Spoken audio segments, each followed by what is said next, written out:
С начала года число зараженных в столице увеличилось, в связи с чем возросло и число поступающих звонков в скорую помощь. Саида Акманаева работает в диспетчерской службе экстренной медицины не первый год. В день женщина принимает около 200 звонков. Она отмечает увеличение числа обращений граждан по самым простым симптомам.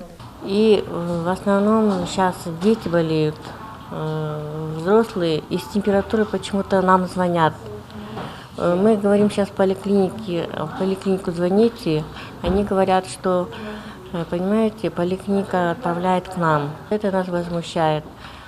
У нас и так вызовов много, детей болеют. Мы, конечно, детей принимаем до 5 лет, да, и тяжелых больных.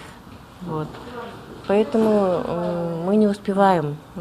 По словам директора Центра экстренной медицины, увеличение вызовов наблюдается последние 2 недели. Максимальное количество достигает до 280. За минувшие сутки зафиксировано 29 вызовов с симптомами COVID-19. По 27 из них граждане были госпитализированы с осложнением. Сегодня у скорой нет проблем с госпитализацией. Помогает специальное приложение, куда поступает обновленная информация о наличии койко-мест. Вот видите, что сколько свободных койко-мест, сколько кислородных концентраторов, сколько врачей, сколько... То есть мы в онлайн-режиме вот эту информацию имеем, которая каждые 2 часа обновляется. Плюс к этому мы видим, где какие машины у нас находятся территориально по городу. То есть сегодня у нас все под контролем и нет лишних пробегов. В зависимости от нахождения свободной бригады передается вызов на исполнение именно той бригаде территориально. К сожалению, конечно, сегодня есть нарекания на долгий доезд, на долгое ожидание. Ну, это объективно, потому что очень много вызовов. Ну, я, как сказал, на порядка 260-280 вызовов ежесуточно увеличилось. За счет консультативной помощи мы разгружаем в сутки 250 до 400 идут консультации.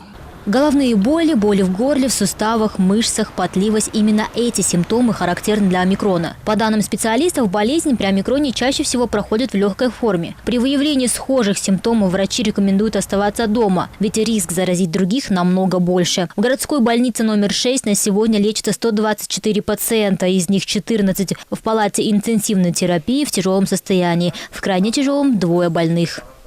Граждане самими своими самообращением обращаются к нам, но мы оказываем им помощь. Если болезнь протекает бессимптомно или в легкой форме, мы им лечение расписываем, чтобы они амбулаторно долечивались. Но мы стараемся госпитализировать всех тяжелых больных со средней тяжестью и с усилением дыхательной недостаточности, с гипоксией и со многими конкурирующими, сопутствующими заболеваниями, например. Несмотря на свою легкую переносимость у взрослых, омикрон-штамм коронавируса гораздо опаснее для детей, поскольку у них он вызывает бронхит с тяжелыми осложнениями, говорят врачи. Из-за ухудшения эпидситуации специалисты настоятельно рекомендуют гражданам соблюдать санитарные нормы, носить маску, соблюдать социальную дистанцию. Мирим Асаналиева, Улугбек Абдиев, ЛТР, Бишкек.